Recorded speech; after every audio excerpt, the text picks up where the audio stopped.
नमस्कार दोस्तों, स्वागत है आपका आरपीएससी गुरुजी यूट्यूब चैनल पर। साथियों, हम मई 2025 की अंतर्राष्ट्रीय क्रोनोलॉजी पढ़ रहे थे। तो साथियों, सबसे पहले हमने क्या देखा था? करंट अफेयर का मंथली रिव्यू। उसके बाद में हमने क्या देखा था? अंतर्राष्ट्रीय परिदृश्य। आज हम क्या देखेंगे? राष्ट्रीय परिदृश्य।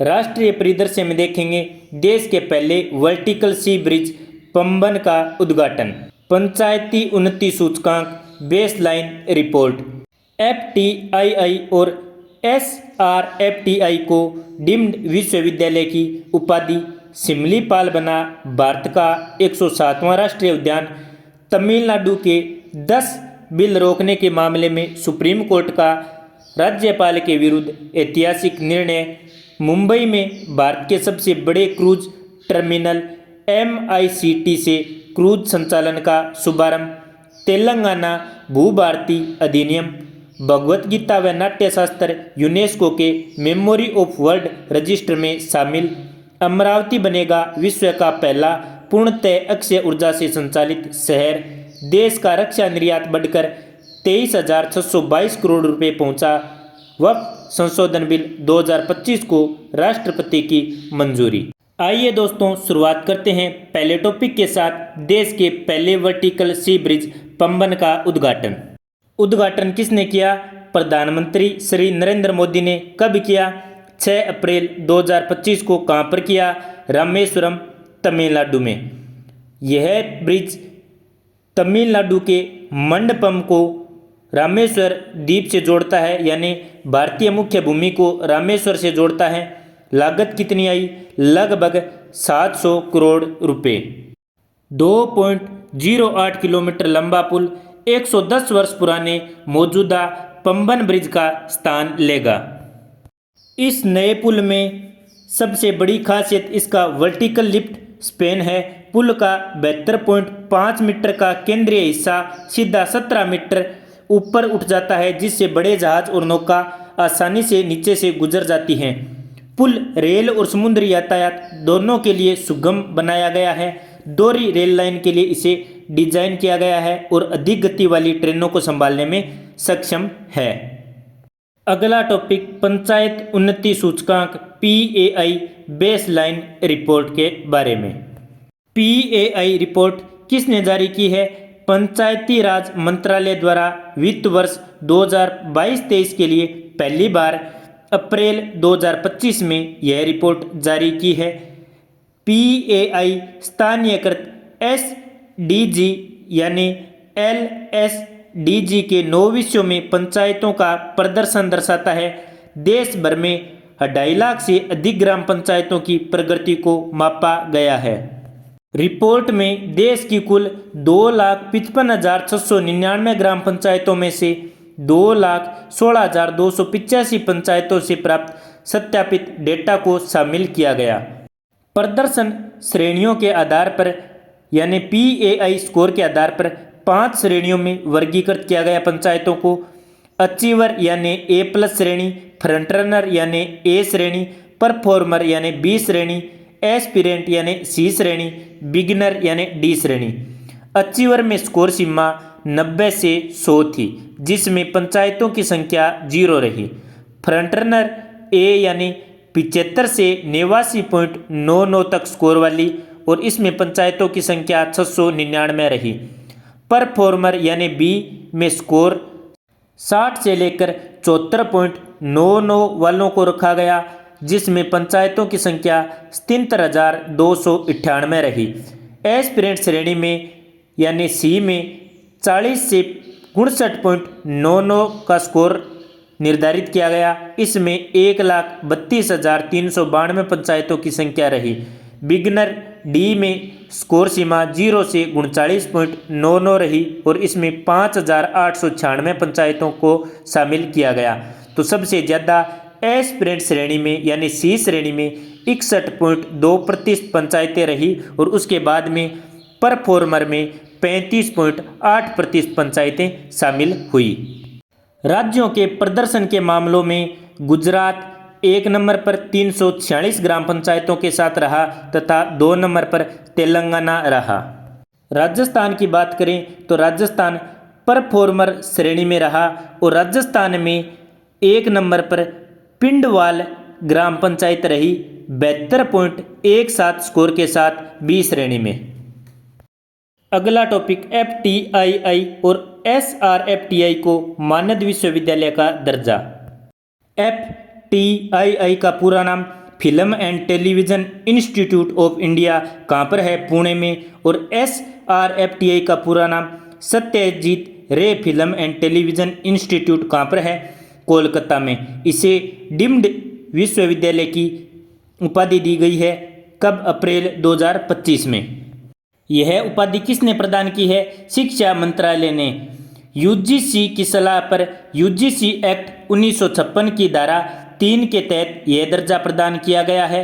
इससे क्या होगा कि अब यह दोनों संस्थान डिग्री दे सकेंगे, यानी स्नातक, स्नातकोत्तर और डॉक्टरेट की उपाधि प्रदान कर सकेंगे। अगला टॉपिक सिमलीपाल बना भारत का 107वां राष्ट्रीय उद्यान। सिमलीपाल कहाँ पर है, मयूरभंज, ओडिशा में। यह भारत का 107वां राष्ट्रीय उद्यान बना है। 24 अप्रैल 2025 को वन्य जीव संरक्षण एक्ट 1972 के तहत सिमलीपाल टाइगर रिजर्व के 845.70 वर्ग किलोमीटर क्षेत्र को राष्ट्रीय उद्यान का दर्जा देने की अधिसूचना जारी की। इसी के साथ सिमलीपाल ओडिशा का दूसरा राष्ट्रीय उद्यान बन गया है, जो ओडिशा का सबसे बड़ा राष्ट्रीय उद्यान बना है। इससे पहले ओडिशा में केवल भितरकनिका राष्ट्रीय उद्यान था। सिमलीपाल में 55 स्तनधारियों की प्रजातियां, 361 पक्षियों की प्रजातियां, 62 सरीसृपों की प्रजातियां व 21 उभयचरों की प्रजातियां पाई जाती हैं। सिमलीपाल वर्ष 2009 से UNESCO world network of biosphere reserve का भी हिस्सा है। अगला टॉपिक तमिलनाडु के 10 बिल रोकने के मामले में सुप्रीम कोर्ट का ऐतिहासिक निर्णय। तमिलनाडु के राज्यपाल RN रवि के मामले में सुप्रीम कोर्ट का निर्णय 8 अप्रैल 2025 को आया। सुप्रीम कोर्ट ने कहा, तमिलनाडु के राज्यपाल RN रवि द्वारा राज्य विधानसभा द्वारा पुनर्विचार के बाद पारित किए गए 10 विधेयकों को राष्ट्रपति के विचार के लिए आरक्षित रखने की कार्यवाही अवैध और गलत है। सुप्रीम कोर्ट ने अनुच्छेद 142 के तहत अपनी असाधारण शक्तियों का उपयोग करते हुए 10 विधेयकों को मंजूरी दे दी है, जिन्हें राज्यपाल ने रोक दिया था। इसका कारण राज्यपाल द्वारा विधेयक पर निर्णय लेने में अत्यधिक देरी और विधायी प्रक्रिया का सम्मान नहीं करना बताया है। संविधान के अनुच्छेद 200 के तहत जब कोई विधेयक राज्यपाल के पास आता है तो उसके पास 3 विकल्प होते हैं: सहमति देना, सहमति रोकना या विधेयक को राष्ट्रपति के विचार के लिए आरक्षित रखना। सुप्रीम कोर्ट ने कहा, राज्यपाल विधेयक को राष्ट्रपति के लिए केवल पहली बार में ही आरक्षित कर सकता है। पुनर्विचार के बाद वापस भेजे गए विधेयक को सामान्यतः आरक्षित नहीं किया जा सकता। कोर्ट ने कहा, संवैधानिक योजना के तहत राज्यपाल के पास पूर्ण विटो या पॉकेट विटो यानी अनिश्चित काल तक विधेयक को रोके रखने की कोई अवधारणा या शक्ति नहीं है। सुप्रीम कोर्ट ने विधेयकों पर निर्णय की समय सीमा भी तय की है। यदि राज्यपाल मंत्रिपरिषद की सलाह के विपरीत सहमति को रोकता है तो विधेयक को 3 महीने के भीतर विधायिका को वापस करना होगा। जब राज्यपाल मंत्री की सलाह के विपरीत राष्ट्रपति के विचार के लिए विधेयक को आरक्षित करता है तो यह भी 3 महीने के अंदर विधायिका को वापस करना होगा। जब राज्यपाल विधानसभा द्वारा पुनर्विचार के बाद राज्यपाल को विधेयक प्रस्तुत किया जाता है तो उन्हें 1 महीने के भीतर इसे मंजूरी देनी होगी। अगला टॉपिक मुंबई में भारत के सबसे बड़े क्रूज टर्मिनल MICT से क्रूज संचालन का शुभारंभ। केंद्रीय पत्तन, पोत परिवहन, जहाजरानी और जलमार्ग मंत्री सर्बानंद सोनोवाल ने MICT से क्रूज संचालन को 21 अप्रैल 2025 को हरी झंडी दिखाई। इसके साथ ही विक्टोरिया डॉक्स में पुनर्निर्मित फायर मेमोरियल का उद्घाटन किया। फायर मेमोरियल को गोल्डन टीयर्स थीम के साथ पुनर्निर्मित किया गया है। कोलंबो में 2 विरासत भवनों, फोर्ट हाउस बेलार्ड एस्टेट और एवलिन हाउस का उद्घाटन किया। इसके साथ सागर उपवन उद्यान का भी उद्घाटन किया। MICT लगभग 4,15,000 वर्ग फुट में निर्मित है। इसका विकास बेल्लार्ड पियर में किया गया। MICT परियोजना में कुल निवेश 556 करोड़ रुपए का है। प्रति वर्ष लगभग 10,000 यात्रियों के साथ 1 मिलियन यात्रियों को संभालने के लिए डिजाइन किया गया है। 11 मीटर ड्राफ्ट और 300 मीटर तक की लंबाई के साथ एक साथ 5 जहाजों को भी संभाल सकता है।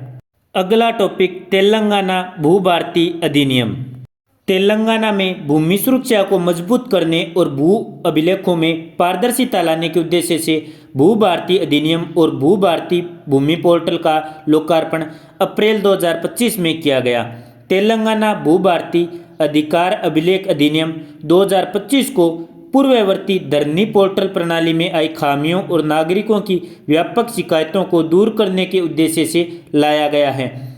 इस अधिनियम द्वारा तेलंगाना भूमि अधिकार और पट्टादार पासबुक अधिनियम 2020 को प्रतिस्थापित किया गया है। अगला टॉपिक भगवत गीता व नाट्य शास्त्र यूनेस्को के मेमोरी ऑफ वर्ल्ड रजिस्टर में शामिल।